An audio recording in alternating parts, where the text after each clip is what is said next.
اپنے خدا کو بھی خوش کرے گی، اپنے رسول کو بھی خوش رکھے گی، اور آخرت میں بڑے انعام کا حقدار بھی بنے گی۔ یہ بات یاد رکھیے کہ اولاد کی تربیت میں سب سے پہلا کردار گھر کا ہوتا ہے۔ اس میں کوئی شک نہیں ہے کہ مسجد کا بھی کردار ہے، درسگاہ کا بھی کردار ہے، لیکن سب سے پہلے بچہ جو تربیت پاتا ہے، تعلیم حاصل کرتا ہے، وہ اپنے گھر سے حاصل کرتا ہے، یعنی اپنی ماں سے، اپنے باپ سے۔ اگر ماں باپ کے کردار میں کوئی جھول ہوتا ہے، کوئی کمزوری ہوتی ہے، تو اس کے اثرات اولاد پہ نظر آتے ہیں۔ تو اس لیے والدین پوچھتے ہیں، بات کرتے ہیں کہ جی ہم اپنی اولاد کی تربیت کیسے کریں، تو اس کا سادہ اور سمپل اور آسان جواب اس کا صرف یہی ہوتا ہے کہ آپ کہنے کے بجائے عمل کر کے دکھائیں۔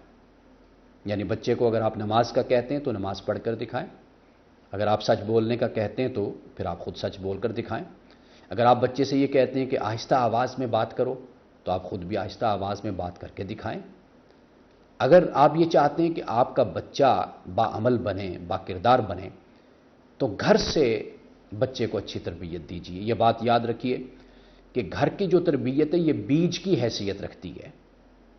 اگر آپ اپنے بچے کو اچھی تربیت دے رہے ہیں تو پھر بے فکر ہو جائیے۔ بچہ آپ کا اسکول میں جائے، کالج میں جائے، یونیورسٹی میں جائے، دنیا کے کسی بھی ملک میں، کسی بھی معاشرے میں چلا جائے، تو پھر آپ مطمئن رہیے، اس لیے کہ آپ نے اپنے بچے کی اچھی تربیت کی ہے۔ اگر آپ نے اپنے بچے کی اچھی تربیت نہیں کی، یعنی اپنا کردار آپ نے اپنے اولاد کے سامنے پیش نہیں کیا، تو پھر واقعی آپ کو پریشان ہونا چاہیے۔ اس لیے کہ کل شیء یرجع الی اصلہ، ہر چیز اپنے اصل کی طرف لوٹتی ہے۔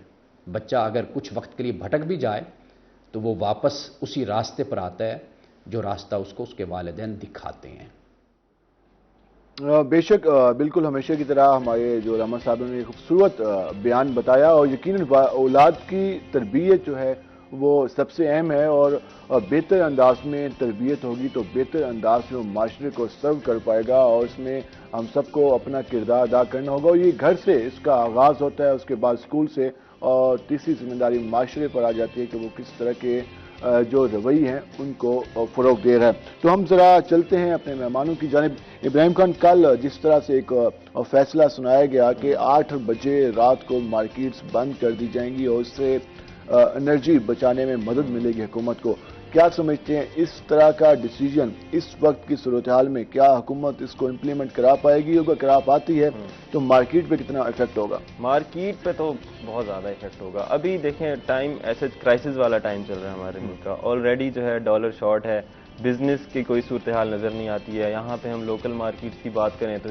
لوگ جو ہیں وہ پریشان ہیں، آلریڈی کام اتنے چل رہے ہیں، بات کریں تو کہیں پر سیوریج لائن ڈل رہی ہے، کوئی جگہ کھدی پڑی ہے، تو کئی جگہیں ایسی ہیں جہاں پہ جو ہے لوگ 2-3 سالوں سے جو ہے وہ پھنسے پڑے ہیں، بیچارے کہہ رہے ہیں کہ یار جلدی یہ کام مکیں تاکہ ہمارا کاروبار جو ہے وہ جلدی چل سکے، صحیح سے چل سکے۔ اب ایک بار پھر سے حکومت کی جانب سے یہ لاک ڈاؤن والی سچویشن جو ہے وہ آ گئی ہے، تو پہلے بھی اس طرح سے ہوا تھا کورونا کے ٹائم میں، تو ایک دفعہ وہی سے سب کچھ جو ہے وہ ریوائنڈ ہونے لگ جاتا ہے جب بھی کوئی تاجر تنظیموں کو اس بار لگتے اعتماد میں بھی حکومت نے نہیں لیا اور فیصلہ سنا دیا۔ ایسا ہی ہے، حکومت میں ابھی بالکل بھی ان کو اعتماد نہیں لیا، کیونکہ ابھی تو صوبوں کو بھی کرنا ہے، تو ابھی یہ خود سے ایک فیصلہ جو ہے وہ لے لیا گیا ہے۔ آبویس سی بات ہے، تاجر جو تنظیمیں ہیں وہ کبھی بھی اس بات پر جو ہے وہ ایگری نہیں کریں گی، کیونکہ آلریڈی مہنگائی اتنی زیادہ ہے، لوگوں کے اپنے لوگوں کے جو اپنے خرچے ہیں وہ پورے نہیں ہو رہے ہیں، ایکسپینسز پورے نہیں ہو رہے ہیں، تو کون اس ٹائم میں، اس کروشل ٹائم میں یہ اس بات میں جو ہے وہ متفق کرے گا کہ ہاں یار یہ ایک اچھا ڈیسیجن ہے کہ بھئی اس سے جو ہے ہو سکتا ہے کہ جو ان کا پروگرام ہے توانائی بچت جس سینس میں وہ کر رہے ہیں وہ اس طرح سے بینیفیشل ہو سکے، لیکن اس طرح پہ پہلے بھی کیا گیا تو صورتحال وہی رہی، کوئی پھر وہی طرح کار کے آدھے دن دفاتر میں آئے، اس کے بعد مارکیٹس چند گھنٹے کے لیے اوپن ہو تو ہم اتنی انرجی بچا لیں گے، لیکن حکومت اپنے اخراجات کم کرنے کو تیار نہیں ہے۔ بالکل، اور وہ ہمیں اس کا آؤٹ کم کوئی نظر نہیں آتا، دیکھیں نا کہ یا تو کوئی بینیفٹ ہو رہا ہو باقی لوگوں کو بھی، تو کوئی بھی کچھ نظر نہیں آتا، بس صرف اور صرف نقصان ہوتا ہے۔ شروع سے جو ہے تاجر یہی کہتا ہے کہ حکومت ہمارے کاروبار کی جو ہے وہ دشمن بن رہی ہے، ہم لوگوں کو کمانے نہیں دے رہے ہیں، اور اب جو ہے ویسے ہی اتنے زیادہ حالات جو ہیں وہ ڈاؤن ہوئے ہوئے ہیں، مہنگائی اس قدر ہوئی بھی ہے، امپورٹ بند ہے، امپورٹ بند ہے، ایل سیز مل نہیں رہی ہیں عوام کو، کتنی انڈسٹریز ہیں اس وقت جو ہے وہ متاثر ہو رہی ہیں. یہاں پر آٹوموٹرز کی پروڈکشن بند ہو گئی ہے, اسٹیل کے جو پروڈکٹس ہیں ان کی قیمتوں میں اضافہ ہونے جا رہا ہے, مزید مسلسل اضافہ ہو رہا ہے, ابھی مزید اضافہ ہو جائے گا. اسی طرح سے ہم دیگر چیزوں کو دیکھیں تو ہر چیز میں اس وقت جو ہے انفلیشن جو ہے وہ رائز ہو رہا ہے اس کا ریٹ. جس حد تک چیزوں کی ہمیں صورتحال بگڑتی ہوئی نظر آ رہی ہے, جو ہماری لوکل مارکیٹ ہے کیا وہ سروائیو کر پائے گی؟ لوکل مارکیٹس تو سروائیو نہیں کر پائیں گی, کیونکہ آلریڈی ابھی دیکھیں اتنے سالوں سے یہاں پر یہاں کی جو لوکل مارکیٹس ہیں وہ صرف تعمیراتی کاموں کی وجہ سے اتنی زیادہ متاثر ہوئی ہیں. اور اس کے بعد اب یہاں پر جو ہے وہ چوریاں بھی بڑھ رہی ہیں, ظاہر سی بات ہے, رات کو اندھیرا ہوتا ہے, اتنے اونچے اونچے مٹی کے ٹھیلے جو ہیں وہ رکھے ہوئے ہیں, جمے ہوئے ہیں ہر جگہ پر, تو چور کھڑے ہوئے ہوتے ہیں, تو کہیں نہ کہیں اس طرح سے بھی لوگ افیکٹ ہو رہے ہیں. پھر دوسری جانب کاروباری صورتحال وہ بھی لوگوں کی متاثر ہو رہی ہے, کوئی روانگی نہیں ہوتی اس جگہ سے, لوگ نہیں آتے اس جگہ پہ, ان کی کوئی چیز جو ہے کسٹمر کی بھی وہ کسٹمر بھی قوت خرید ہے وہ کافی کم ہو رہی ہے. بالکل قوت خرید جو ہے کسٹمر کی بھی کم ہو رہی ہے. اور آپ جو دیکھیں کہ کتنے لوگ باہر جانے کی ٹرائی کر رہے ہیں. کیوں کر رہے ہیں؟ اس لیے کر رہے ہیں کیونکہ یہاں پر جو ہے وہ بے روزگاری اتنی زیادہ بڑھتی جا رہی ہے, مہنگائی بھی بڑھ رہی ہے, بے روزگاری بھی بڑھ رہی ہے. مہنگائی کے وقت میں لوگ کہتے ہیں آپ زیادہ کمانے لگ جائیں, لیکن زیادہ کیسے کمائے جب بے روزگاری اتنی زیادہ بے روزگاری اتنی زیادہ ہو تو کیسے کمایا جا سکے؟ کل ہم خود لکڑ منڈی میں گئے اور کافی جان کر ایک افسوس بھی ہوا کہ ہم اپنی لیبر کو کیا دے رہے ہیں. 1 من لکڑی اٹھانے کے 12 روپے وہاں پر دیے جاتے ہیں, اور ہمارے سامنے کچھ مزدوروں نے بتایا کہ ہم نے 500 من جو وزن تھا وہ ہم نے لوڈ کیا, لکڑیاں لوڈ کی ایک ٹرالی پر, اور اب 5 بندوں کی مزدوری بنی 1200 روپے. تو آپ انداز لگائیں 500 من ویٹ اٹھانے کے 1200 روپے اگر ہم دیں اپنے مزدور کو, تو پھر ہم کیا امید کر سکتے ہیں کہ ہم معاشرے کو کیا دے رہے ہیں. ہم اس سے مزید بات کریں کہ ہم ذرا چلتے ہیں اپنے دوسرے مہمان کی جانب.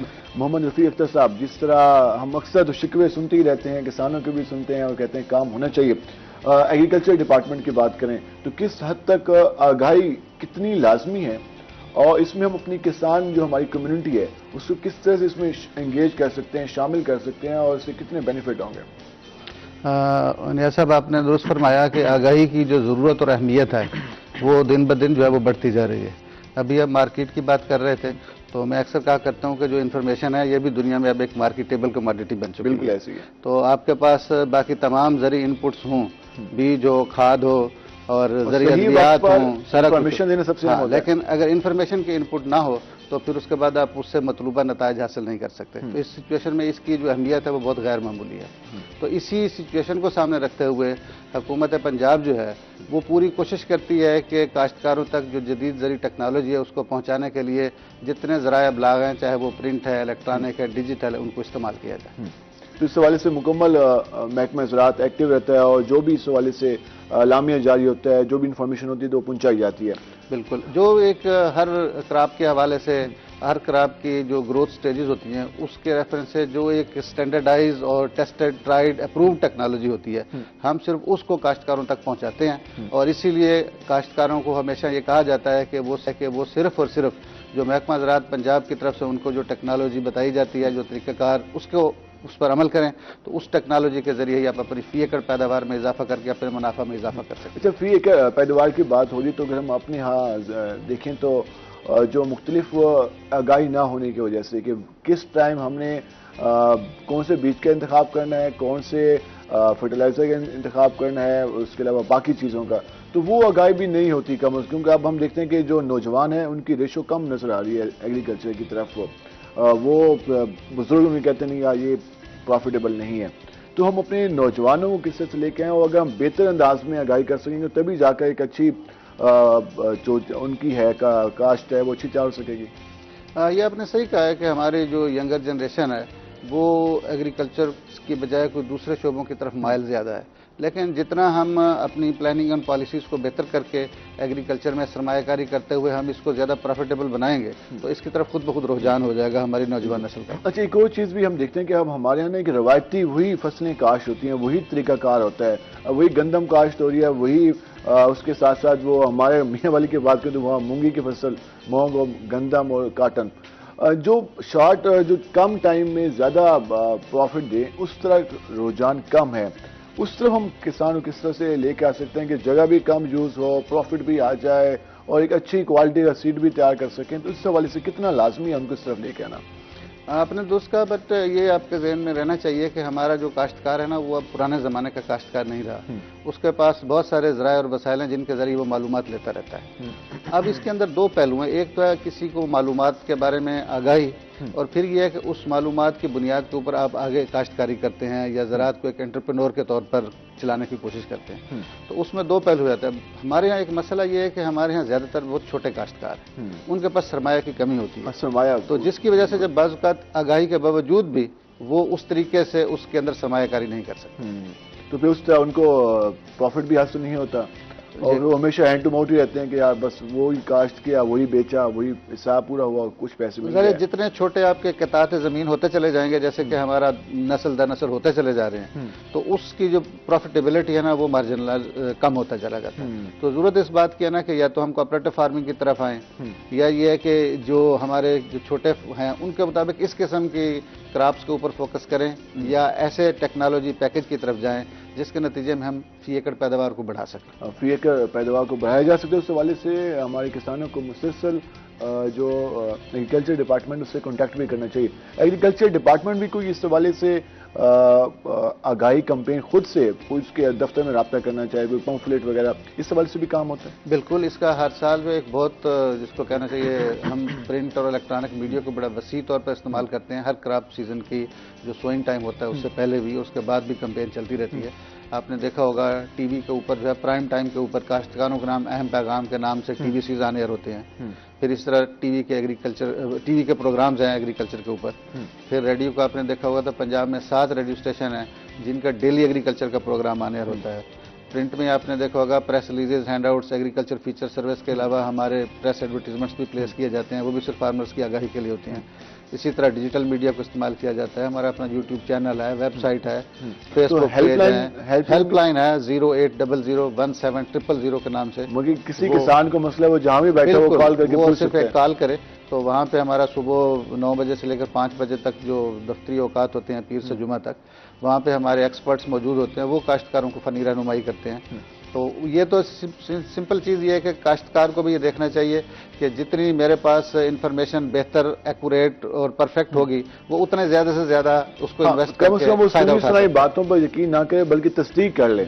انفارمیشن ڈپارٹمنٹ سے، جو ایگریکلچر کا انفارمیشن ڈپارٹمنٹ ہے، اس سے تصدیق کر لے کہ بھائی یہ جو مارکیٹ میں چیز آئی ہوئی ہے کیا واقعی محکمہ زراعت میں جو ہے وہ اس حوالے سے اس کو الاؤ کریے، کیا واقعی یہ کسان کو کے لیے کی فصل کے لیے بہتر ہو سکتی ہے. ہم اکثر اوقات مارکیٹ میں اس طرح کے بیج آ جاتے ہیں، اس کے اسپرے آ جاتے ہیں، ان کا استعمال کرتے ہیں، پھر پتہ ہی نہیں ہوتا، پھر بعد میں پتہ چلتا ہے کہ اس کے جو نتائج تھے ہم نے یا تو وقت پر استعمال نہیں کیا، یا وہ ٹیمپریچر ہی نہیں تھا جس پہ ہم نے استعمال کرنا تھا، تو اس کے پہ نقصانات آتے ہیں، اور پھر کسان کے پاس جو سرمایہ ہوتا ہے وہ بھی ختم ہوتا ہے، اور وہ اس سے اپنی فصل سے بھی جو اس کے فصل نے جس طرح سے اس کو حاصل ہونا تھا وہ بھی حاصل نہیں کر پاتا.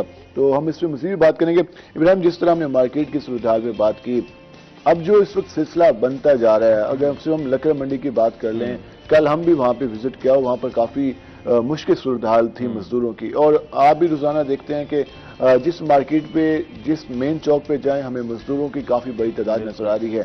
اگر ایسی بے روزگاری کا سلسلہ چلتا رہا اور ان لوگوں کو کام نہیں ملا تو یہ تو کافی مشکل صورتحال بنتی جائے گی. ایگزیکٹلی ایسے ہی ابھی بھی آپ دیکھیں، ابھی آپ چلے جائیں، پورا دن آپ کو کسی نہ کسی چوک کے اوپر ایسے ہجوم ملے گا کہ کھڑے ہوئے ہیں بیچارے، وہ ہنرمند لوگ ہیں، ہنرمند لوگ ہیں، بالکل محنت کرنا چاہ رہے ہیں. وہ یہاں پر آپ کو سڑکوں پر، چوکوں پہ مانگتے ہوئے نظر نہیں آتے. وہ کہتے ہیں کہ ہمیں کام دے دیں، ہم سے کام کرا لیں، مطلب ولنگ ہوتے ہیں کام کرنے کے لیے، ہاتھ نہیں پھیلاتے ہیں. تو اس طرح کے دیکھیں ولنگ لوگ بھی جو ہے وہ بے روزگار پھر رہے ہیں. ٹھیک ہے ان کے پاس کوئی ڈگری نہیں ہے، ٹھیک ہے ان کے پاس ہے سچ کوئی وہ کسی چیز کے لیے جو ہے اپلیکیبل نہیں ہے، کوئی ان کو ایسا آنریبل جاب مل سکے، لیکن پھر بھی ایز اے ورکنگ تو وہ یہ ڈیزرو کرتے ہیں کہ ان کو کسی نہ کسی طرح جو ہے وہ انگیج کر دیا جائے، ان کا ذریعہ معاش جو ہے وہ کسی طرح بنا دی جائے، کیونکہ ظاہر سی بات ہے کھانا تو سب نے کھانا ہے. بالکل ایسے بچے سب دنیا جہاں میں لیبر لاز ہوتے ہیں، ایک قانون ہوتا ہے کہ آپ نے اپنے مزدور کو اتنے گھنٹے کام کرانا ہے، اس کو اتنی منیمم ویجز دینی ہے. اب حکومت اعلان کرتی ہے ہم نے 25,000 دینا ہے.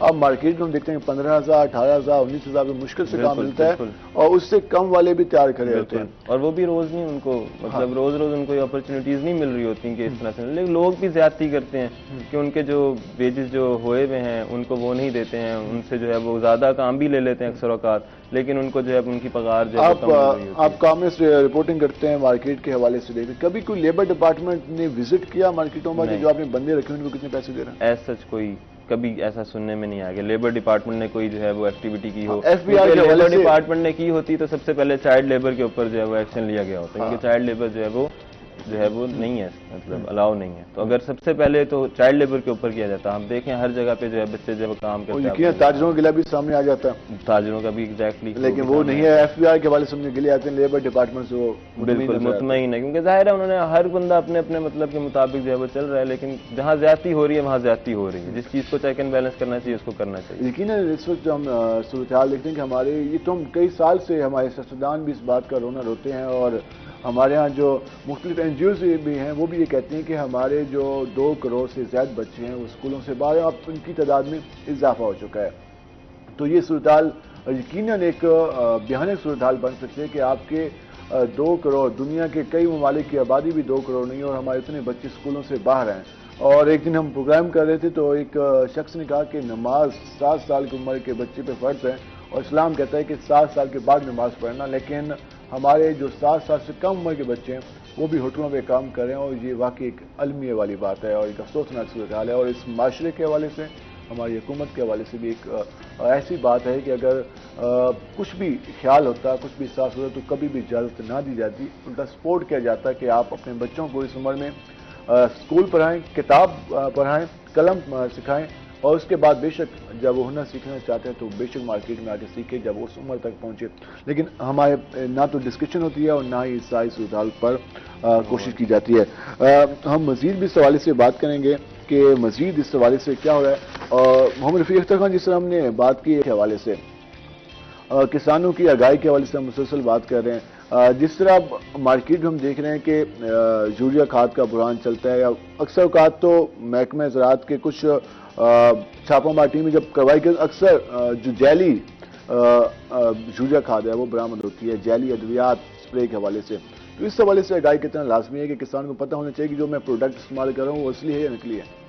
ہاں، یہ بہت صحیح بات ہے۔ اس میں بعض اوقات ایسا ہوتا ہے کہ جو اڈلٹریشن کا جو مسئلہ ہے نا، ملاوٹ کا، یہ کافی سنگین مسئلہ ہے، اور اس کو گورنمنٹ کی سطح پر بھی بہت سنگین طور پر دیکھا جاتا ہے، اور آپ نے دیکھا ہوگا کہ اس کے 3 نقصانات ہوتے ہیں۔ ایک طرف تو یہ کہ کاشتکار جس وقت وہ جعلی کھاد خدا نخواستہ یا اس کو پیسٹیسائڈ مل جاتے ہیں جعلی، جب وہ استعمال کرتا ہے تو اس کا پیسے تو خرچ ہو جاتے ہیں، لیکن یہ کہ اس سے اس کو فائدہ نہیں ہوتا، تو اس کا ایک طرف اس کو ذاتی نقصان ہوتا ہے، اس کی پیداواری لاگت بڑھتی ہے، پھر اس کی پیداوار کم ہوتی ہے، پھر تیسرا چیز یہ کہ جب اوور آل پروڈکشن کم ہوتی ہے تو وہ نیشنل پروڈکشن بھی کم ہو جاتی ہے، تو اس سے ایک نیشنل لیول پہ بھی نقصان ہوتا ہے۔ ہاں، جو ایک محکمہ زراعت میں اپنا فگر ہوتا ہے کہ ہم اتنا حاصل کرنا ہے تو وہ بھی حاصل نہیں ہوتا، پھر ہم باہر سے امپورٹ کرنی پڑتی ہیں چیزیں، تو اس لیے اس کا بہت کافی جو ہے نا گہرا امپیکٹ ہوتا ہے۔ اسی لیے ہمارے ہاں پروونشل لیول پہ ایک ذریعہ ٹاسک فورس بنائی گئی ہے، جس کا بنیادی رول ہی جو ہے وہ یہ ادویات اور کھادوں میں جو ملاوٹ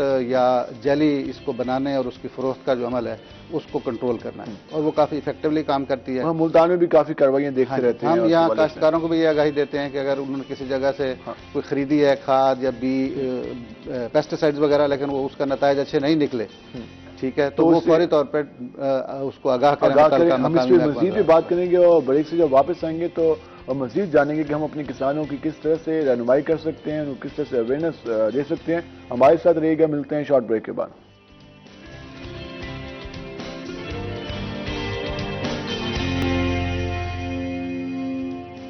ویلکم بیک ناظرین، جس طرح ہم اپنے پروگرام میں بات کر رہے تھے کسانوں کے حوالے سے اور مارکیٹ کے حوالے سے، اپنے مہمانوں کی طرف جانے سے پہلے ہمارا ایک سیگمنٹ ہے 2 days ویدر، ذرا ہم جائیں گے وہاں کے آج موسم میں کیا ہو رہا ہے۔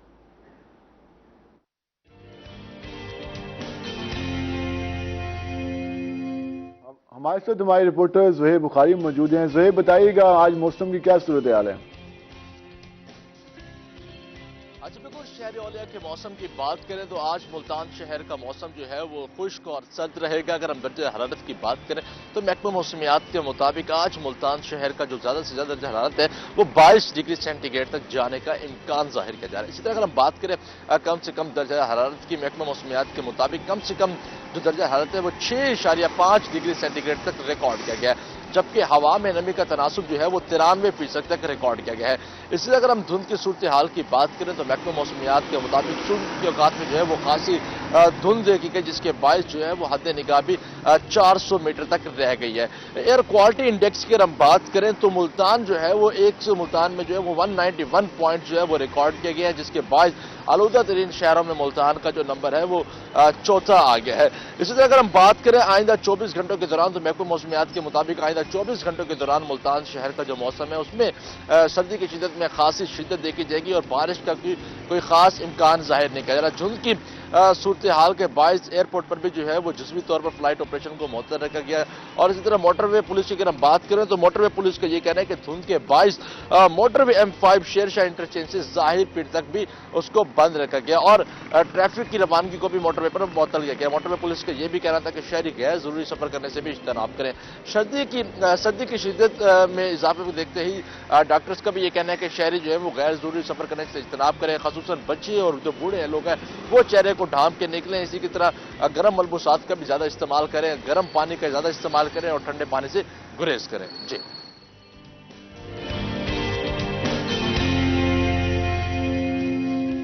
آپ نے بتایا کہ آج موسم کی کیا صورتحال ہے, اور یقیناً دھند رات کو بھی ہم دیکھے اور موٹر وے بھی اس وجہ سے بند رہی دھند کی صورتحال کی وجہ سے. ایک اور چیز بارشیں نہیں ہو رہی اور بارشیں نہ ہونے کی وجہ سے ہم دیکھ رہے ہیں کہ خشک سردی اور باقی جو موسمی بیماری ہیں ان کی وجہ سے بھی کافی لوگ متاثر ہو رہے ہیں. ہم ذرا آتے ہیں اپنے مہمانوں کی جانب واپس اور مزید جانتے ہیں.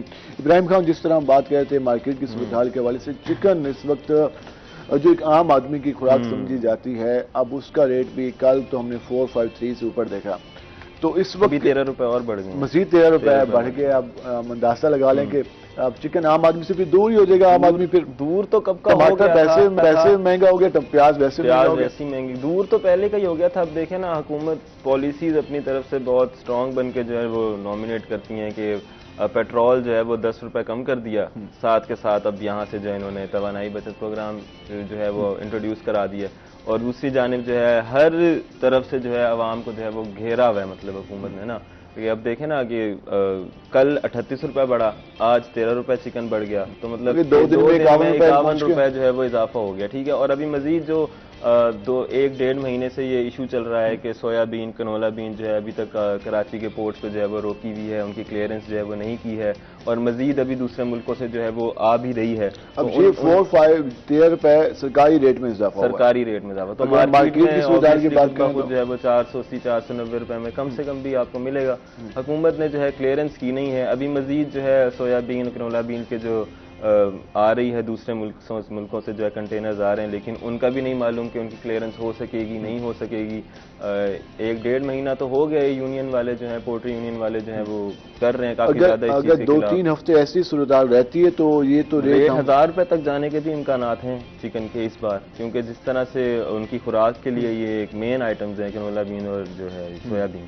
اگر یہ ان کو نہیں ملتے, وہ پروڈکشن نہیں کر پائیں گے, وہ حالات کافی زیادہ خراب ہو سکتے ہیں. انڈے 500 روپے فی درجن تک جا سکتے ہیں, چکن جو ہے وہ 1000 روپے کلو تک جو ہے وہ جا سکتا ہے, مطلب مٹن کے برابر جا سکتا ہے. تو حکومت کی جو پالیسیز ہیں نا وہ انٹروڈیوس ایسے کراتے ہیں, لیکن امپلیمنٹیشن جب ہوتی ہے, جب ہم دیکھتے ہیں تو نقصانات جو ہیں وہ ٹوٹلی نیگیٹو جا رہے ہوتے ہیں, ان کے امپیکٹس جو ہیں وہ بالکل ہی اگینسٹ جا رہے ہوتے ہیں, خاص طور کے عوام پہ, جو کہ حکومت آئی ہی یہ کہہ کر تھی کہ ہم لوگ مہنگائی ختم کریں گے, انفلیشن کے اگینسٹ آئے, انفلیشن کے اگینسٹ جو ہے انہوں نے مارچ نکالی, لیکن اب آپ دیکھ لیں جو پچھلے سال یہ کافی مشکل صورتحال ہے. اور چکن جو کہ عام آدمی کی خوراک ہے وہ بھی اب 465 روپے پر فی کلو پہنچ جائے, اور پھر مارکیٹ میں 480 تک, تو پھر آپ اندازہ لگائیں کہ کس طرف جا رہی ہے. اور 2 دن میں 51 روپے فی کلو کا اضافہ ہو جائے, پھر ہم آگے نہیں کہہ سکتے کہ اگلے 3 دن میں کتنا اضافہ ہوگا, اگلے 4 دن میں مارکیٹ مستحکم رہتی ہے, یہ بھی نہیں معلوم.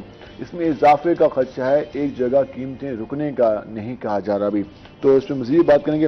محمد رفیق اختر صاحب, جس طرح ہم نے بات کی کھادوں کے حوالے سے بات کی, بیجوں کے حوالے سے بات کی, ہمیں ٹاسک فورس کا بھی بتایا کہ وہ وقتاً فوقتاً کارروائی بھی کرتی ہے, ایک اور چیز ہے کہ اویلیبلٹی کا ہونا کافی لازمی ہے. ہم اکثر دیکھتے ہیں کہ جب بھی کسان کی فصل کا ٹائم آتا ہے, کاشت کرنے کا ٹائم آتا ہے, تو اس وقت کھاد اویلیبل نہیں ہوتی, کافی اوور چارجنگ ہو رہی ہوتی ہے اور کسان کافی پریشان ہوتے ہیں. تو اس کے حوالے سے ایگریکلچر ڈپارٹمنٹ کس طرح سے کام کر رہا ہے؟ آپ نے درست کہا کہ چونکہ جو کھادوں کا استعمال ہے یہ پیداوار ہماری جو زرعی ہے ان کی کوانٹٹی اور کوالٹی دونوں کے لیے بہت اہمیت کا عامل ہے. تو اسی لیے کاشتکاروں کو ہر کراپس کے لیے کھادوں کے استعمال کے حوالے سے ایکسپرٹس کی طرف سے سفارشات کی جاتی ہیں تاکہ وہ اپنی پیداوار بڑھا سکیں. اب دوسرا پہلو ہے اس کی اویلیبلٹی کا.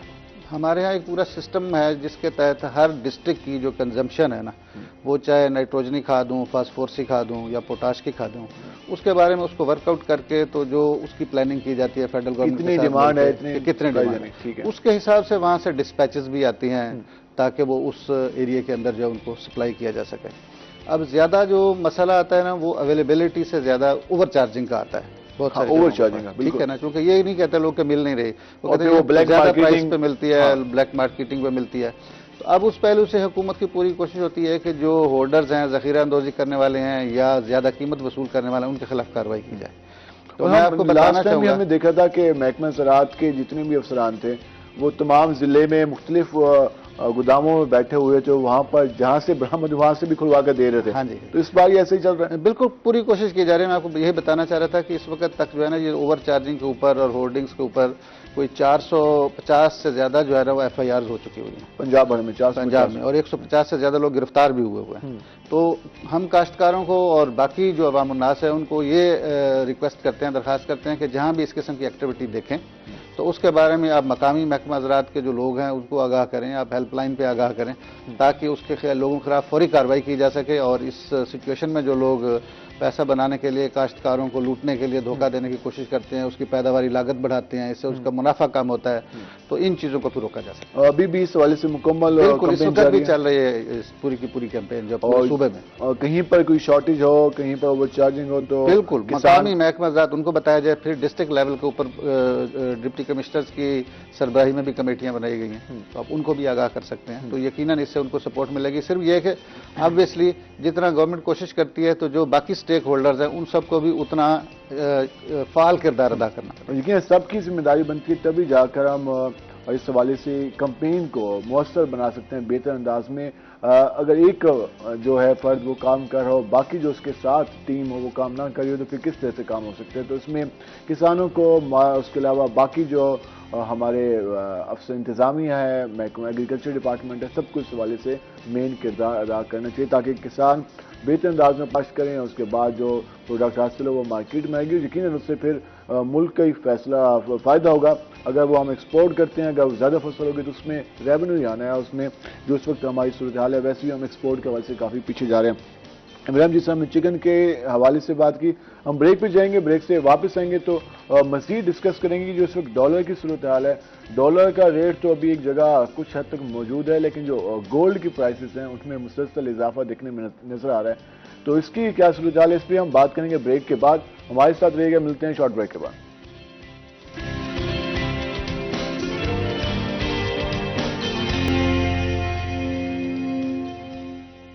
ویلکم بیک ناظرین. جس طرح ہم بات کر رہے تھے موجودہ صورتحال کے حوالے سے, کسانوں کے حوالے سے ہم نے بات کی, اور کھاد اور بیج کی اویلیبلٹی کے حوالے سے ہم نے ڈسکشن کی. جو اس وقت ہم مارکیٹ کی صورتحال ہے اس پہ ہم مزید بات کرتے ہیں. گولڈ کا ریٹ مسلسل بڑھتا جا رہا ہے اور ڈالر کا ریٹ تو بھی موجود ہے ایک جگہ پر, لیکن اس میں کمی کچھ کم اضافہ ہوتا ہے, لیکن سونا بالکل ہی آؤٹ آف کنٹرول نظر آ رہا ہے. ابراہیم, اس وقت جو گولڈ مارکیٹ ہے اس کے حالات کیا ہیں, سونا کہاں تک پہنچ چکا ہے اور مزید کتنا اضافے کا امکان ہے؟ سونا تو سر اب تک ملک کی ہسٹری میں اتنا ایکسپینسو جو ہے آج تک نہیں ہوا تھا. تو 1,80,000 جو ہے وہ کل تھا ریٹ 24 کیرٹ کا, اور 22 کیرٹ جو عموماً لوگ خریدتے ہیں اس کا 166 تھا. تو اب دیکھیں نا سر, سونا کیا لینا کسی نے, لوگ آٹا نہیں لے سکتے. آپ جہاں پر جا کر دیکھیں تو لوگ ٹرالی کے ارد گرد جو اب گولڈ مارکیٹ میں جائیں تو لوگ کہتے ہیں کہ وہاں بیچنے والے آتے ہیں, خریدنے والے نہیں آتے. کہاں, عوام کے پاس پیسے ہی نہیں ہیں, بے روزگاری اتنی بڑھ گئی ہے, مہنگائی اتنی زیادہ ہو گئی ہے. آٹا لینے جائیں تو وہاں پر جو ہے لوگ ہجوم ہوتا ہے لوگوں کا, اتنا زیادہ لوگ تھکم پیل کر ہوتے ہیں. پچھلے دنوں بکر کی بھی ایک ویڈیو آئی تھی جس میں لوگ جو ہے ایک دوسرے کو ڈنڈے مار رہے تھے. تو مطلب اس قدر لوگ جو ہیں وہ اپنے 100 روپے 200 روپے بچانے کے چکر میں گھوم رہے ہیں. وہ اتنا زیادہ مہنگا سونا کہاں سے خرید سکتے ہیں؟ اب 1,80,000 روپے کہنا منہ سے آسان ہے, لیکن کوئی کیسے ایک ہفتے پہلے بننے کی کاسٹ 1,70,000 چل رہا تھا ایک ہفتے پہلے.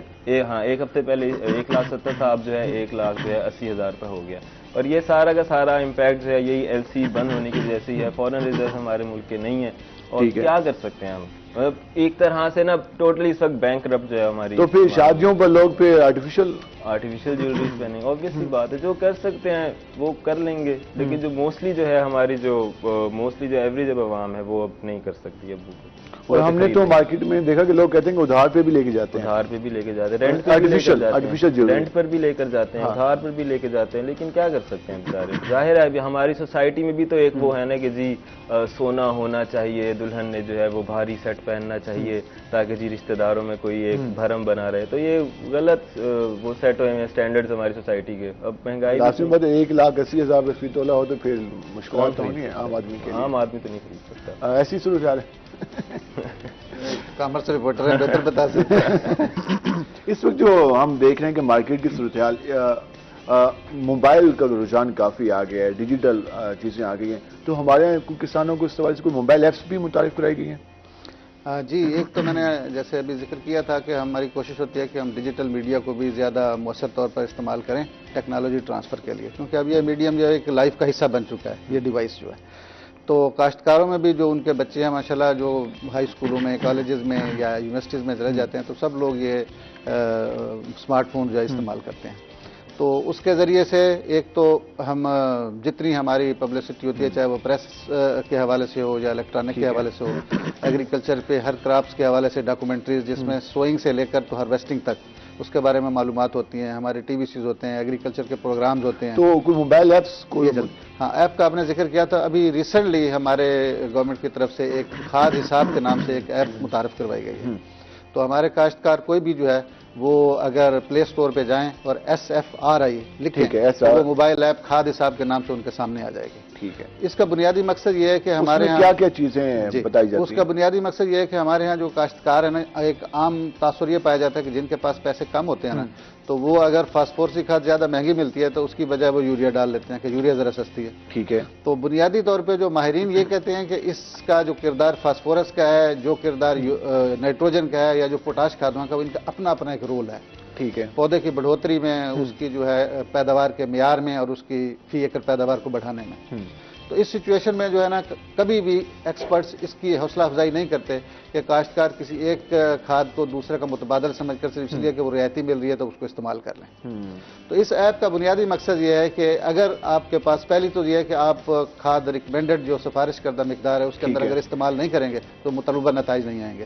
لیکن یہ ایپ آپ کو یہ بتاتی ہے کہ اگر آپ کے پاس پیسے کم ہیں تو آپ اس کو بتائیں کہ میرے پاس ٹوٹل فی اتنے پیسے ہیں, میری اتنے ایکڑ جگہ ہے, تو مجھے حساب لگا کر کے بتایا جائے کہ میں کون کون سی کھاد کتنی مقدار میں استعمال کروں. تو وہ اس کو خود بخود ایک نسخہ پرسکرائب کرتی ہے کہ آپ اتنی نائٹروجن ڈالیں یا یوریا ڈالیں, اتنی فاسفورسی یا DAP کھاد ڈالیں یا اتنی پوٹاش کھادیں ڈالیں. تو اس سے یہ ہوتا ہے کہ ایٹ لیسٹ کسی حد تک جو ہے وہ متوازن کھاد استعمال ہوتی ہے. اور جب تک آپ بیلنسڈ فرٹیلائزر یوز نہ کریں تو آپ کی پودے کے اوپر اس کے مثبت اثرات اور پروڈکشن پہ جو ہے نا وہ بڑھوتری کی صورت پیدا ہوتی ہے. یہ کافی زبردست لگ رہی ہے اور ہمارے کسان اس کا لازمی استعمال کریں. اور جس طرح کے اب حالات چل رہے ہیں تو اکثر کسان گلا کرتے ہیں کہ جی جو کھاد ہے وہ کافی مہنگی ہو گئی ہے, کاسٹ زیادہ ہو گئی ہے, تو اس میں وہ کم از کم اپنا مینیج کر سکتے ہیں کہ کس طرح سے ہم کتنی کھاد یوز کرنی ہے, کتنی زمین یوز کرنی ہے, کتنا ہم نے جو بیج استعمال کرنا ہے, تو اس میں اس کا جو بہتر طریقہ کار ہے وہ کر سکتے ہیں, نہ کہ خود سے فیصلہ کریں کہ ہم نے 2 کی جگہ 1 بوری ڈالنی ہے تو اس سے پھر یقیناً پروڈکٹ متاثر ہوگی. ایک اور چیز, ابھی محکمہ زراعتی اسکیمز کون کون سی جاری ہیں اس حوالے سے, وہ بھی تھوڑا بتا دیں. اس میں ایک تو کاشتکاروں کی مالی اعانت کے لیے نا کچھ سبسڈی اسکیمز چل رہی ہیں, جن میں کچھ ایگریکلچر مشینری کے حوالے سے سبسڈیز کے لیے چل رہی ہے. پھر اس کے علاوہ جیسے آپ نے دیکھا ہوگا کوائٹ ریسنٹلی کچھ جو سولر سسٹم کو ڈرپ کے ساتھ کیا جا رہا ہے, سولر کا کافی متعارف کرایا گیا تھا اور وہ کیا جا رہا ہے. اس کے علاوہ جو ہے کچھ امپلیمنٹس کے اوپر بھی چل رہی ہیں. پھر یہ ہے کہ زرعی ادویات اور جو ویڈے سائڈز ہیں ان کے اوپر سبسڈی دی جا رہی ہے. ابھی سن فلاور کی سوئنگ کا سیزن شروع ہو چکا ہے, اس میں بھی 5,000 روپے فی ایکڑ سبسڈی وہ دی جا رہی ہے. ٹھیک ہے. تو یہ کی جا رہی ہے مختلف اسکیمیں. تو اس کے لیے جیسے میں نے ابھی بتایا تھا کہ ہماری جو ہیلپ لائن ہے 0800 اور 1730 یعنی کہ 800 اور 17,000, اس کے اوپر اگر کال کریں کاشتکار تو ان سے اگر پوچھیں تو وہ ان کو بتائیں گے کہ وہ کس چیز میں انٹرسٹڈ ہے, تو وہ کاشتکاروں کو گائیڈ کریں گے کہ آپ اس طرح سے کسی سبسڈی اسکیم سے فائدہ اٹھا سکتے ہیں. اس سے جو ہے نا ایک مقصد تو ملک کے اندر جو ہے نا وہ مشینی زراعت کو فروغ دینا ہے. جب فارم مائکنائزیشن پروموٹ ہوگی تو یقینی طور پر جو ہے نا وہ ہماری پیداوار بھی بڑھے گی اور کاشتکار کی جو پیداواری لاگت کم ہوگی اور پروفیٹیبلٹی مارجن بھی بڑھے گی. یقیناً اس حوالے سے جو کسان ہے وہ ایگریکلچر ڈپارٹمنٹ سے رابطہ بھی کر سکتے ہیں اور جدید جو اس حوالے سے فارمنگ ہے اس کو بھی اپنایا جا سکتا ہے. اس کے ساتھ ساتھ جو جن چیزوں پر سبسڈی دی جا رہی ہے اس کو بھی اویل کیا جا سکتا ہے. ابراہیم, جس طرح ہم نے بات کی گولڈ کے حوالے سے بات کی, مارکیٹ کے حوالے سے بات کی, ایک اور چیز بھی اس وقت جو ہماری اگر ہم ڈیولپمنٹ کے حوالے سے بات کر لیں, ملتان کی اگر سب سے مین مارکیٹ حسینہ گائی بازار کی بات کر لیں وہاں ہمیں سیوریج کا پانی نظر آتا ہے. نواب روڈ کی بات کریں تو وہاں پہ سیوریج کا کام ہوتا ہوا نظر آ رہا ہے. ٹی بی اسٹار روڈ کی بات کریں تو وہاں بھی سیوریج کا کام بن نہیں پا رہی. تو یہ وہ منصوبے ہیں جو 2 سال پہلے شروع ہوئے تھے. اب وہاں پہ ان مارکیٹس میں کاروبار کی نوعیت کیا ہے, صورتحال کیا ہے, اور اب وہاں کے لوگ فیل کیسے کر رہے ہیں؟ فیل سر کاروبار تو ختم ہو گیا وہاں. لوگ جو ہے وہ کاروبار چھوڑ گئے, اپنی دکانیں بند کر گئے اس چکر میں. اتنے آپ کے سامنے ہی آپ نے بھی کتنے پروگرامز کیا, احتجاج ہوئے لوگوں کے, تنظیموں کے, چیمبر کے لوگوں نے کیا, لوگوں نے مختلف تنظیموں نے جو ہے وہ مل کے احتجاج کیے اس چیز کے اوپر کہ سڑکیں جو ہیں ان کو دوبارہ تعمیر کروایا جائے. جب کام مکمل ہو گیا ہے تو سڑک جو ہے وہ بنوا دی جائے, کیونکہ وہ اس قابل ٹی بی روڈ جو ہے آپ کے سامنے ہے وہ اس قابل نہیں ہے کہ اس پہ سے آپ جو ہے وہ گزر سکیں. تو وہاں پر جو ہے لوگوں نے اپنے کاروبار ہی بند کر دی. اسی طرح سے سورج میانی سڑک پہ آپ چلے جائیں, وہاں پر بھی یہی صورتحال ہے, لوگوں نے اپنی دکانیں جو ہیں وہ بند کر دی ہیں. نواب پور روڈ پہ جو ہے یہی صورتحال ہے. تو لوگ جو ہے ظاہر سی بات ہے جہاں پر لوگ آ ہی نہیں پا رہے وہاں پر کیا سیل ہونی ہے, کیا وہاں پر ایک نہیں ہے, سینکڑوں دکانیں تھیں, سینکڑوں دکانیں, بالکل سینکڑوں گھرانے جو ہے وہ متاثر ہو رہے ہیں. اب لوگ جو ہے وہ کہتے ہیں کہ جلد سے جلد جو ہے یہ کام مکمل ہو سکے تاکہ جو ہے ان کا کاروبار پھر سے چل سکے. لیکن ابھی واسطہ نے مزید خوشخبریاں بھی سنائی ہیں ملتان کے تاجروں کو کہ حسینہ گئی بازار کی ہم نے سیوی لائن اکھاڑنی ہے اور وہ بنانی ہے. تو پھر کیا صورتحال ہوگی؟ صورتحال مجھے تو نہیں لگتا کہ وہ کرنے دیں گے, کیونکہ وہاں پہ وہ کافی زیادہ اس چیز میں جو ہے وہ اسٹرانگ بھی ہیں, تو وہ اکثر اوقات جو ہے وہ جم کے کھڑے بھی ہو جاتے ہیں, ان میں یونٹی بھی بہت ہے.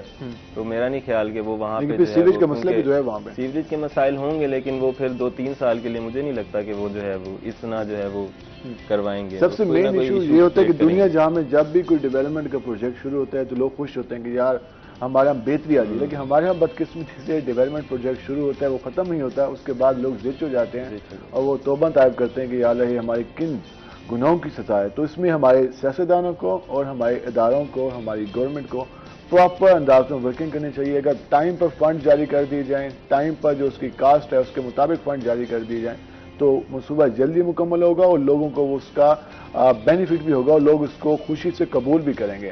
ورنہ پھر لوگ اکتا جائیں گے, لوگ کہیں گے کہ یار یہ ہمارے ساتھ کوئی انتقامی کارروائی کی جا رہی ہے کہ یہاں پہ کام بند کرے گئے. محمد رفیق اختر صاحب, لاسٹ میں کیا پیغام دینا چاہیں گے؟ میرا اپنے کاشتکار بھائیوں کے لیے پیغام یہی ہے کہ وہ محکمہ زراعت پنجاب کی طرف سے جو ٹیکنالوجی میڈیا کے ذریعے, پریس کے ذریعے, ریڈیو کے ذریعے, ٹی وی کے ذریعے, ڈیجیٹل میڈیا کے ذریعے ان تک پہنچانے کے لیے کوشش کی جاتی ہے, وہ اس سے بھرپور استفادہ کریں اور بھرپور استفادہ کرتے ہوئے اپنی فی ایکڑ پیداوار میں اضافہ کریں تاکہ ان کی آمدنی اور منافع میں بھی اضافہ ہو اور ہماری ملک کی زرعی معیشت بھی مستحکم ہو. زرعی معیشت میں بھی اضافہ ہو. ابراہیم, لاسٹ میں مختصراً کیا پیغام دینا چاہیں گے؟ میں یہی کہوں گا کہ حالات جس طرح بھی ہوں بس درود شریف جو ہے وہ پڑھتے رہیں. جس طرح سے آپ نے شروع میں بات کی بہت ہی اچھی بات ہے, تو پڑھتے رہیں انشاءاللہ. پھر بہت شکریہ آپ کا محمد ابراہیم خان, آپ آئے. محمد رفیق اختر صاحب, آپ کا بہت شکریہ. ایگریکلچر کے حوالے سے کافی زیادہ انفارمیشن ملی اور کسانوں کو ہماری طرف سے بھی یہ میسج ہے کہ جو اس حوالے سے ان کو طریقہ کار بتایا جا رہا ہے کاشت کے حوالے سے, اس کے ساتھ ساتھ بیج کے حوالے سے, کھادوں کے حوالے سے, تو وہ اس حوالے سے رہنمائی لازمی لیتے رہیں. یقیناً ہمارے کسان کافی زیادہ ایکسپرٹ ہیں لیکن ان کو جو اس حوالے سے محکمہ زراعت کی رہنمائی ہے وہ لازمی درکار رہتی ہے، اور ان کو استفادہ کرنا چاہیے تاکہ ان کی جو فی ایکڑ پیداوار ہے وہ اس میں اضافہ کر سکیں۔ ہم بریک پہ جائیں گے، بریک سے واپس آئیں گے تو ہمارے ساتھ ہمارے نئے مہمان موجود ہوں گے، ہمارے ساتھ رہے گا، ملتے ہیں شارٹ بریک کے بعد۔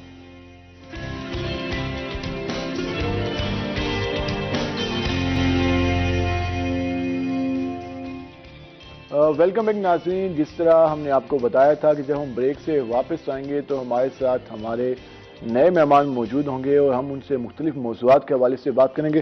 ایک اور چیز، جیسے ہم نے بریک سے پہلے بات کرے تھے، ایگریکلچر کے حوالے سے بات کرے تھے، ہم نے آپ کو بتایا کہ کس طرح سے محکمہ زراعت ورک کر رہا ہے، اور ایک اور چیز اگر ہم دیکھیں تو جو سب سے اہم ہے صحت کے حوالے سے دیکھیں تو وہ ماں اور بچہ کی صحت سب سے اہم ہوتی ہے، اور اس حوالے سے اگر ہم جس طرح لاسٹ ٹائم ہم کئی بار یہ باتیں سنتے رہے کہ اگر بچے کی صحت اور ماں کی صحت بہتر ہوگی تو وہ ایک بہتر نسل پروان چڑھے گی اور ایک اچھے دماغ حرکت میں۔ اگر بچے کی صحت ہی ٹھیک نہیں ہوگی، ماں کی صحت ہی ٹھیک نہیں ہوگی تو لازمی بات ہے جو بچہ ہوگا وہ بھی ذہنی صلاحیتیں اس کی کم ہوں گی، وہ ٹھیک طریقے سے مارکیٹ میں، ٹھیک طریقے سے معاشرے میں ورک نہیں کر سکے گا۔ اس ساری صورتحال پہ بات کریں گے کہ ماں اور بچے کی صحت کس طرح یقینی بنائی جا سکتی ہے، اور اس کے ساتھ ساتھ ہم اپنے پروگرام میں ادب کے حوالے سے بھی بات کریں گے، شاعری کے حوالے سے بھی بات کریں گے کہ ادب کا کتنا رول ہے معاشرے کو بنانے میں، بہتر معاشرہ بنانے میں، ایک سوچ کو ڈیولپ کرنے میں، ایک بہتر سوچ کے حوالے سے ایک جو معاشرے میں ڈسکشن ہوتی ہے وہ کس حد تک ریلیونٹ ہوتی ہے ادب کے حوالے سے، اور جو گفتگو ہوتی ہے گفتگو کا معیار کس طرح سے بہتر بنایا جا سکتا ہے، ساری صورتحال پہ بات کریں گے۔ اپنے مہمانوں کا ہم آپ سے تعارف کرا دیں۔ ہمارے ساتھ ہماری پہلی مہمان موجود ہیں، گائنیکالوجسٹ ہیں ڈاکٹر سیما۔ ڈاکٹر سیما، آپ کو خوش آمدید، امید ہے آپ خیریت سے ہوں گی۔ اکثر موسم چینج ہوتا ہے تو ڈاکٹر بھی پریشان ہوتے ہیں کہ کافی زیادہ مریضوں کا رش لگ جاتا ہے اور وہ خود بھی اپنا خیال نہیں کر پاتے، تو ایسے ہی ہوتا ہے؟ ہاں جی بالکل اسی طرح ہی ہے۔ آج جس طرح سے اب سردی بڑھ رہی ہے اور موسم چینج ہو رہا ہے تو ہمارے پاس بھی پیشنٹس زیادہ تر فیور اور فلو کی کمپلین کے ساتھ آ رہے ہیں۔ یقیناً اس حوالے سے اپنا خیال کریں، اور موسم کی تبدیلی، اب یہ نہ کہیں کہ ملتان میں سردی کم ہے تو پھر ہم جو کچھ کرتے ہیں رات کو باہر نکلتے ہیں کہ دھند ہے، سموگ ہے، تو اس وجہ سے وہ آپ کے گلے پر آپ کی باڈی پہ زیادہ افیکٹ کر سکتے، تو اس لیے اپنا خیال کریں۔ ہمارے ساتھ ہماری دوسری مہمان موجود ہے، ماورا سید صاحبہ، پوئٹ ہیں، رائٹر ہیں، ہم ان سے بات کریں گے۔ میڈم آپ کو خوش آمدید، امید آپ خیریت سے ہوں گی۔ بالکل، وہ جو شاعر حضرات ہوتے ہیں وہ دسمبر کے حوالے سے کافی شاعری لکھی گئی ہے، اور واقعی ایسا ہوتا ہے کہ دسمبر آنے پہ انسان کا موڈ تبدیل ہو جاتا ہے؟ میرا خیال اس لیے کرتے ہیں کیونکہ ایک سال جو ہے جا رہا ہے تو وہ شاید جو ہے، میں نے تو کوئی دسمبر پہ ایسا شاعری کی نہیں ہے تو وہ آپ نے اپنے کافی کولیگز کے حوالے سے سنی ہوگی، لکھی ہوگی۔ وہ یہ ہوتا ہے کہ ایک موڈ تو ہو رہا ہوتا ہے کہ ہم نے کیا کھویا کیا پایا، انسان تجزیہ کر رہا ہوتا ہے، تو اس لحاظ سے ظاہر ہے۔ سال گزر ہے، آپ کیا سمجھتی ہیں کیسے سال رہا آپ کا؟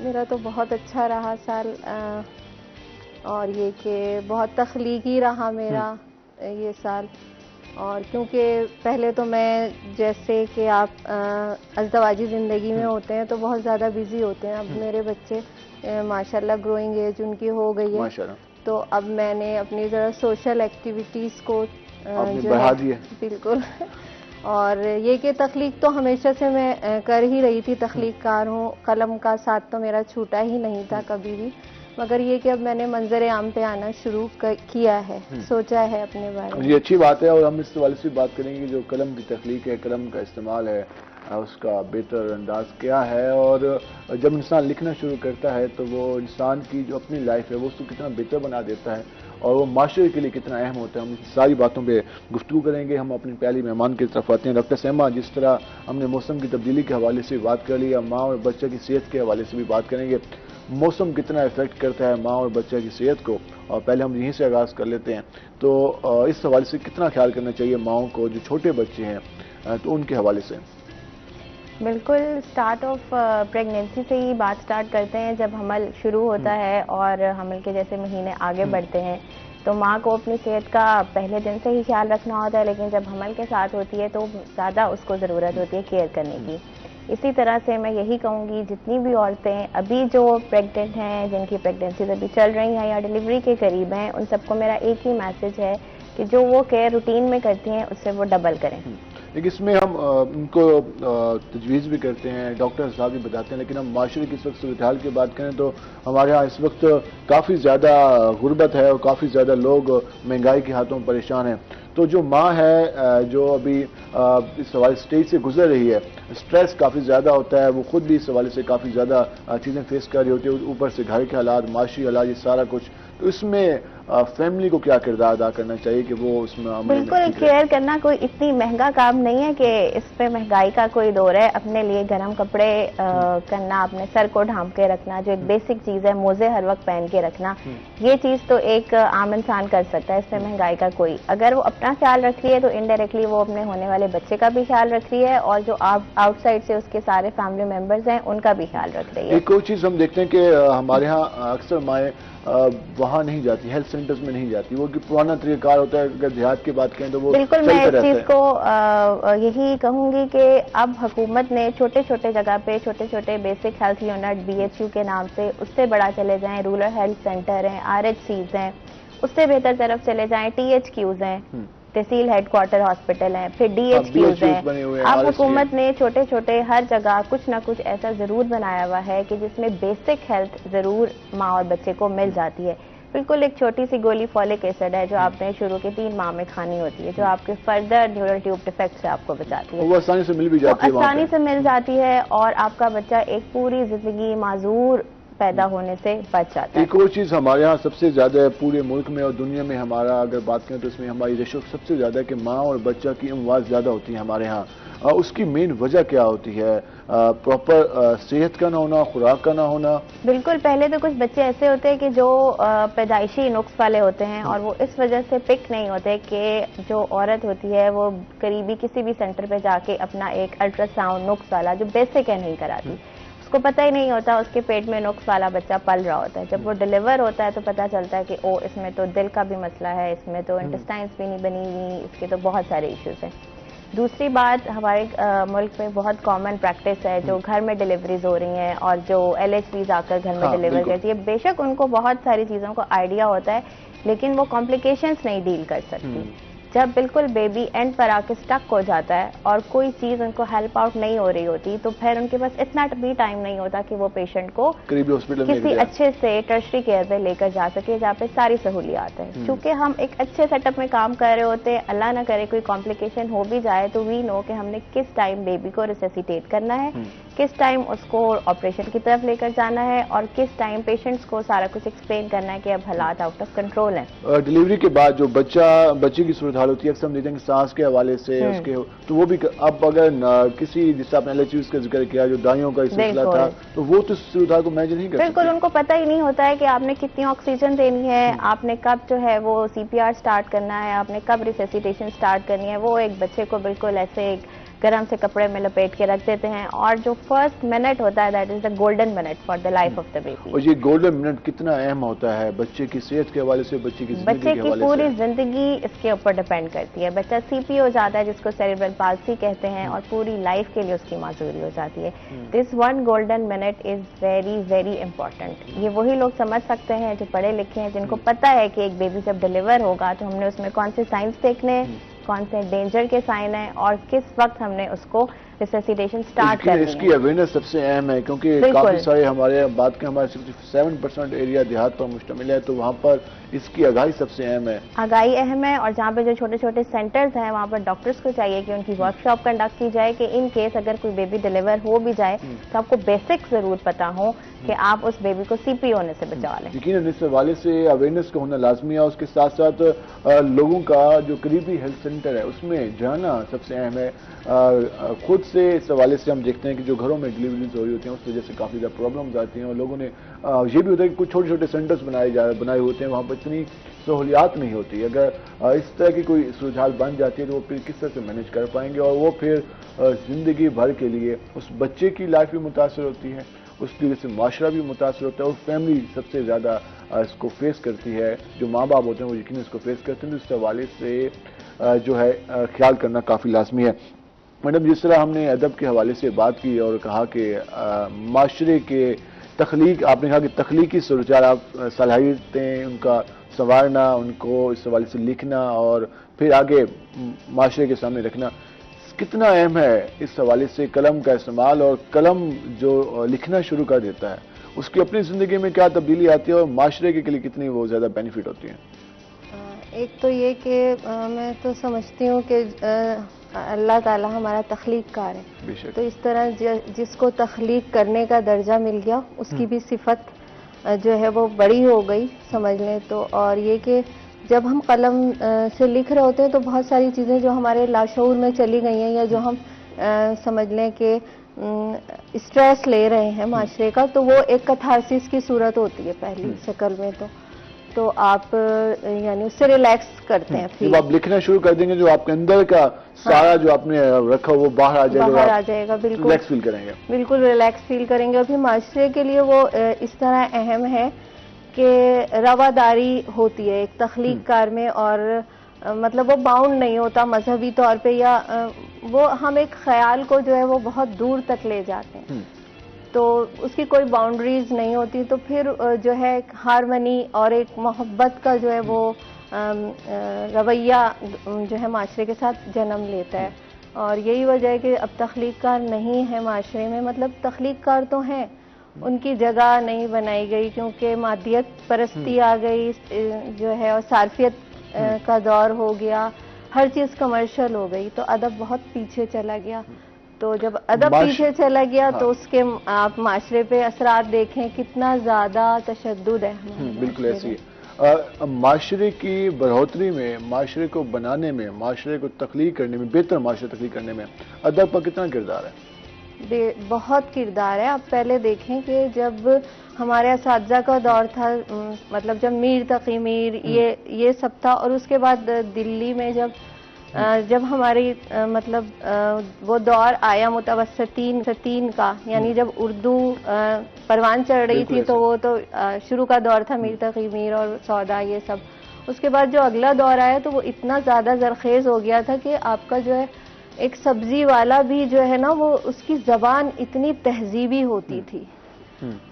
اب آپ دیکھ لیں اب ہمارے جو حال ہے کہ ہمارے بچے جو پڑھے لکھے اور گلی میں پھرنے والے بچے میں کوئی تمیز نہیں رہی۔ لینگویج جب ان کی زبان کھلتی ہے نا تو حیرت ہوتی ہے کہ یہ بچہ اتنی بڑی یونیورسٹی سے پڑھا ہوا اور اس کی زبان سے کیا نکل رہا ہے، تو وہ آیا ہے۔ مطلب الفاظ کا انتخاب کتنا اہم ہوتا ہے، اور یہ ادب ہی سکھاتا ہے کہ آپ نے کون سے ٹائم، کون سے وقت، کون سا لفظ بولنا ہے۔ بالکل، جب ہم پڑھ رہے ہوتے ہیں کتابیں تو ظاہر ہے الفاظ رجسٹر ہو رہے ہوتے ہیں، اور ہمارا معاشرہ اور جو ہے ہماری تہذیب ہمیں سکھا رہی ہوتی ہے۔ جو لوگ کتابوں سے زیادہ قریب ہوتے ہیں، لفظ سے زیادہ قریب ہوتے ہیں، وہ زیادہ تہذیب یافتہ ہوتے ہیں۔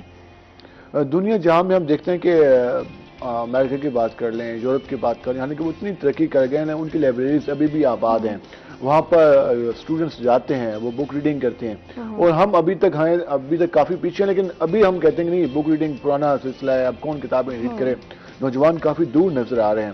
تو اس کے اثرات جو معاشرے، جو لکھنے والا ہوتا ہے، لکھاری ہوتا ہے، وہ دانش والا ہوتا ہے، وہ دور کی نظر اس کے پاس ہوتی ہے۔ تو آپ لوگ کیا دیکھ رہے ہیں کہ اگر یہی سلسلہ چلتا رہا، ہمارے 65% نوجوان جو ہیں وہ اگر کتاب سے ایسے ہی دور رہے اور ان کی ریشو اگر 40% بھی ایسی رہی، تو پھر وہ کیا ہم معاشرہ دیں گے، کس طرف جائے گا معاشرہ؟ کتاب کا یہ ہے کہ ہمارے ہاں تو مطلب نظر اب ہمیں آ رہی ہے صورتحال، کیونکہ ہر چیز ہمارے سامنے واضح ہو گئی ہے۔ مطلب سوشل میڈیا نے ہمیں ہر چیز کی خبر پہنچا دی ہے۔ جو مثلاً یہ کہ میرا یہ کہنا ہے کہ پہلے ہی سے کتاب کی جو ہے نا اہمیت کم ہونا شروع ہو گئی تھی۔ اب والے نوجوانوں کو الزام نہیں دیں، جو ہمارا دور تھا اس وقت بھی آپ دیکھیں پڑھے لکھے جو تھے نا وہ بھی ٹیسٹ پیپر خرید رہے ہیں، اس تک محدود تھے۔ گھروں میں نا کتاب کا رواج ختم ہو رہا تھا۔ اچھا، ہمارے گھر میں تو یہ تھا کہ ہمیشہ سے کتاب کا رواج رہا، ہمیں گفٹ بھی ملے تو کتاب کی صورت میں ملے۔ تو ایک اہمیت گھر کی بھی ہوتی ہے اس میں۔ معاشرے جو ہے وہ اکائی جو ہوتا ہے گھر ہوتا ہے، گھر سے آپ کا معاشرہ ترتیب پا رہا ہوتا ہے۔ تو اب وہ جب وہ والا دور تھا اس سے کتاب کی ذرا سی کم ہوتی گئی اہمیت، کیونکہ ہم پریکٹیکل ہو رہے تھے، ہم زیادہ ہمارا معاشرہ جو ہے وہ کمرشلزم کی طرف آ رہا تھا۔ تو یہ تھا کہ اہمیت ہی نہیں مل رہی تھی کتاب پڑھنے والے کو، تو وہ دور ہوتا گیا۔ تو اب اس کے رزلٹ نکلتے چلے آ رہے ہیں. اور پھر جب کووڈ آیا تو کتاب سے ہم بہت ہی دور ہو گئے, بچے پاس ہو گئے بغیر پڑھے ہوئے. بالکل. تو جب یہ چیز ہوئی تو وہ ایک گیپ آیا. اور اب ہم تو یہ دیکھتے ہیں, میں سوشل میڈیا پہ مختلف گروپس میں ہوں, میرا خود بھی ایک جو ہے گروپ تھا جس میں میں شاعری کے تجربات کرتی تھی مختلف. تو یہ ہے کہ کتاب نہ ہونے سے ہوا تو ہے فرق. ہاں بالکل. وہاں پہ عجیب مطلب اب لوگ آ رہے ہیں اور ہم سن رہے ہیں ان کی شاعری, کہہ بھی نہیں سکتے کچھ. لوگ ناراض ہو جاتے تھے اگر انہیں کہا جائے, سمجھایا جائے, کیونکہ ہر کوئی علامہ ہو جاتا ہے سوشل میڈیا پہ آ کے. تو کتاب کے نہ ہونے سے فرق تو پڑا ہے, مگر یہ ہے کہ جو ٹول ہے وہ اب ہمارا چینج ہوا ہے. پہلے کتاب ٹول تھی, اب ہمارے اسٹوڈنٹ بھی جو کام کر رہے ہوتے ہیں وہ موبائل پہ, لیپ ٹاپ پہ. تو اب ہمیں یہ کام کرنا ہوگا بجائے رونے پیٹنے کے لوگ کتاب نہیں پڑھ رہے. ہمیں اب اس طرح مڑنا ہوگا جیسے نوجوان نسل چاہ رہی ہے. اس کے پاس جتنا لمیٹڈ ٹائم ہے تو ہمیں وہ چیز سوشل میڈیا پہ پرووائڈ کرنی ہے, اس پہ کام کرنا ہے, PDF بنانے ہیں. تو اب کتاب اس طرح پڑھی جائے گی, کتاب یقینی اس طرح پڑھی جائے گی. اور اس حوالے سے جو ہم جدید ٹولس ہیں ان کو بھی یوز کر کے ہم جو ادب ہے اس کو فروغ دے سکتے ہیں اور نوجوانوں کو اس طرف مائل کر سکتے ہیں. ڈاکٹر صاحب جس طرح ہم نے بات کی ماں اور بچے کی صحت سے, اگر ہم بات کریں اس حوالے سے تو جو ایک تو ہم نے بات کی کہ جو ماں کو اپنا خیال کس طرح سے کرنا چاہیے, وہ اپنا باقاعدگی سے چیک اپ کرنا چاہیے, وہ ہم نے گولڈن منٹ کے حوالے سے بھی بات کی. اس وقت جو صورتحال ہے, اب آپ کے پاس بھی اس حوالے سے پیشنٹ آتے ہوں گے, مائیں آتی ہوں گی, زیادہ ایشو کن باتوں پہ آتا ہے, زیادہ خیال کن باتوں کو نہیں رکھا جا رہا, زیادہ پیشنٹ متاثر کس چیز کے آ رہے ہیں؟ زیادہ پیشنٹ ہمارے پاس, سب سے میں امپورٹنٹ بات کہوں گی وہ یہ ہے کہ ارلی پریگنینسی چیک اپ نہیں ہوتا. ارلی پریگنینسی چیک اپ نہیں ہے, لیٹ بکنگ ہے. کچھ ہمارے پاس پیشنٹ ایسی آتی ہیں جو بالکل ٹرم پہ ہوتی ہیں, ڈیلیوری کا ٹائم ہوتا ہے اور اس ٹائم آتی ہے. پیشنٹ کو اپنا ہیموگلوبن ایچ کا لیول بیک گراؤنڈ کا نہیں پتا ہوتا, کوئی ہسٹری ہمارے پاس, کوئی لیب ٹیسٹ ہمارے پاس نہیں ہوتے ہیں, کوئی بیسک الٹرا ساؤنڈ ہمارے پاس نہیں ہوتا ہے. ہمیں یہ پتہ نہیں ہوتا ہے کیا بچہ واقعی ہی پورے دن کا ہے یا نہیں. اس کے علاوہ پیشنٹ کو یہ پتہ نہیں ہوتا اس کی بیک گراؤنڈ میں شوگر چل رہی ہوتی ہے, اس کی بیک گراؤنڈ میں بلڈ پریشر کا مسئلہ اس کو چل رہا ہوتا ہے, اس کی فیملی ہسٹری ہوتی ہے, لیکن اس نے کوئی اپنی اسکریننگ ٹیسٹ نہیں کرایا ہوتا. لوگوں کے لیے یہ بہت ایک نارمل بات ہے, بیکاز وہ کہتے ہیں اللہ تعالیٰ بس جو کریں گے وہ ٹھیک ہے, بچہ بچنا ہوگا بچ جائے گا, ماں بچنی ہوگی بچ جائے گی, بس ٹھیک ہے, کچھ نہیں ہوتا. یہ بات کافی زیادہ خطرناک ہو جاتی ہے بچوں کے حوالے سے, ماں کی صحت کے حوالے سے. بالکل. پھر اچانک ایسے ہوتا ہے کہ بالکل ٹرم پہ پیشنٹ آتی ہے اور بچہ جو ہے وہ اندر زندہ نہیں ہوتا. رات تک حرکت ٹھیک ہوتی ہے, بچہ لائیو ہوتا ہے, سب کچھ ٹھیک ہوتا ہے, تو گھر والوں کو بھی لگتا ہے پریگنینسی ٹھیک ہے اور کوئی رسک فیکٹر نہیں ہے. اور ہم جب آ کے اس کو دیکھتے ہیں تو بیبی کی ہارٹ بیٹ نہیں ہوتی, بیبی اندر IUD ہو چکا ہوا ہوتا ہے. اور جب ہم اسے ہسٹری لیتے ہیں تو ہمیں پتہ چلتا ہے کہ اس کی ایک انڈائگنوز ڈائبٹیز تھی جو کہ چل رہی تھی اور پیشنٹ کو پتہ ہی نہیں تھا. پھر جب اس کی ہسٹری لی جاتی ہے تو پتہ چلتا ہے ہاں جی اس کی اماں ابا میں سے بھی کسی کو ڈائبٹیز ہے, اور اس کی وجہ سے اس نے بھی ڈائبٹیز کر لی, اور اب وہ ایک اس کی کمپلیکیشن ہے ڈائبٹیز کی کہ اس میں سڈن IUD ہو جاتی ہے, اس کا کوئی رسک فیکٹر نہیں ہے. اتنی ساری بچے ہم پیٹ میں کھو دیتے ہیں اسی وجہ سے کہ ان کی پیشنٹس کو ہی نہیں پتا کہ ان کو کیا بیماری ہے اور اس بیماری سے بچے کو کیا اثرات ہو سکتے ہیں. اس کا حل اگر ایک پیشنٹ بالکل سٹارٹ میں آئے تو ہم اس کو بالکل سارا کچھ اسکرین کرتے ہیں, اس کی ہیپیٹائٹس B اور C کے ٹیسٹ کراتے ہیں, ہیموگلوبن لیول چیک کیا جاتا ہے, اس کا بلڈ گروپ بہت امپورٹنٹ ہے پیشنٹ کا, وہ چیک کیا جاتا ہے, اس کا ویٹ چیک کیا جاتا ہے, اور اس کے اکارڈنگ اس کے سارے اینٹی نیٹل چیک اپس ہوتے ہیں.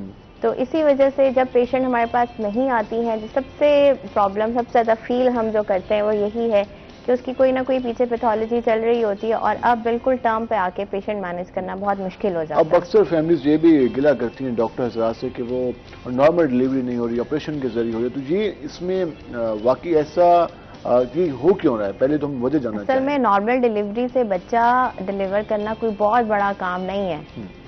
آپ نے ایک اچھا آؤٹ کم دینا ہے. موڈ آف ڈیلیوری میٹر نہیں کرتا, لیکن ایک ہیلدی آؤٹ کم ضرور میٹر کرتا ہے. میں اب ایک پیشنٹ کو نارمل ڈیلیور کروا دوں, ٹھیک ہے, لیکن بہت مشکل سے اس کے بچے کو بالکل آبسٹرکٹ کر کے یا بہت بری حالت میں برے ابگار اسکور کے ساتھ اس کو ڈیلیور کراؤں, اور ماں کو ایک ایسا بچہ اینڈ میں ہینڈ اوور کر دوں اور یہ میرے پاس تگمہ ملے کہ جی اس ڈاکٹر نے تو نارمل ڈیلیوری کروائی ہے. تو یہ کوئی بہت بڑی مہارت نہیں ہے. اب جیسے جیسے کمپلیکیشنز کا آئیڈیا ہو رہا ہے, جیسے جیسے پتہ چلتا ہے کہ بچہ کس طرح سے کمپرومائز ہو سکتا ہے لیبر میں, ان ساری چیزوں کو ساتھ ساتھ مانیٹر کر رہے ہوتے ہیں. اور ہمیں کہیں بھی لگتا ہے کہ بچہ کمپرومائز ہو رہا ہے, یہ نہیں ہوگا ڈیلیور, یا اس کی ہارٹ بیٹ خراب ہو رہی ہے, اکثر تو ہم اوقات آپ سیزیرین کی کو یہ طرف چلے فیس بھی جاتے کرتے ہیں. ہوں گے, جو فیملیز ہوتے ہیں ان کا گلہ بھی فیس کرتے ہوں گے کہ, تو وہ اس وقت فیملی کو کس طرح سے قائل کرنا لازمی ہوتا ہے, کیونکہ فیملی اس وقت نہیں چاہ رہی ہوتی. اب وہ اس وقت اس خاتون کی حالت کو نہیں دیکھ رہے ہوتے, وہ اپنی ایک رائے دینا چاہ رہے ہوتے ہیں, وہ کہتے ہیں ہماری بات سنی جائے, ٹائم کوئی بات نہیں. تو وہ کتنا خطرناک ہو سکتی ہے یہ بات, اور فیملی کو کس طرح قائل کیا جا سکتا ہے؟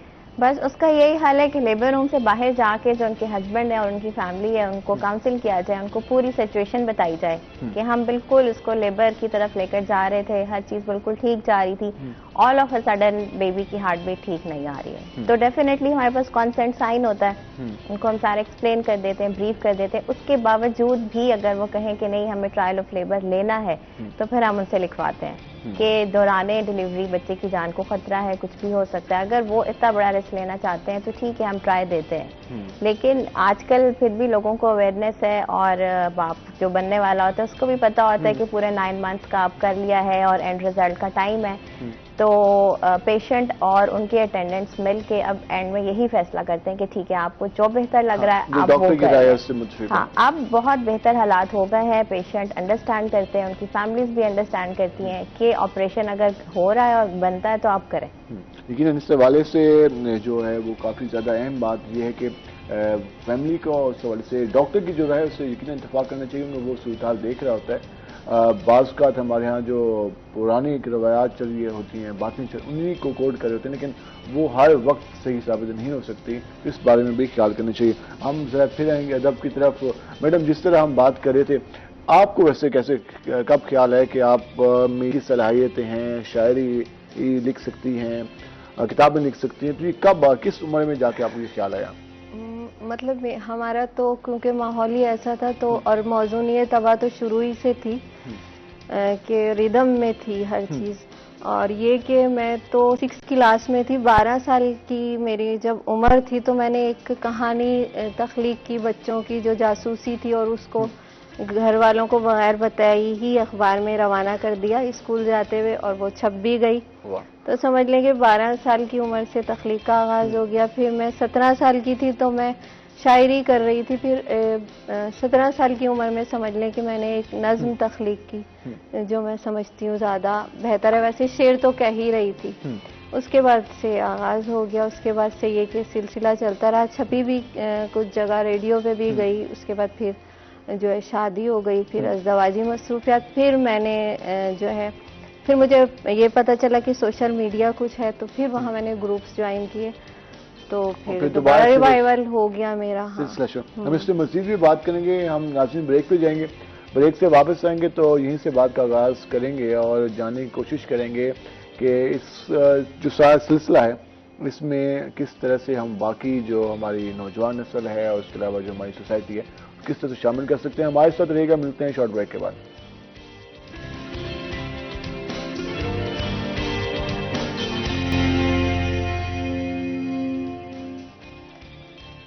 ویلکم بیک ناظرین. جس طرح ہم بات کر رہے تھے صحت کے حوالے سے, اور ہم نے بات کی ادب کے حوالے سے بھی بات کی, شاعری کے حوالے سے بھی بات کی. اب ہمارے پروگرام کا سیگمنٹ ہے ہیلتھ ٹپس.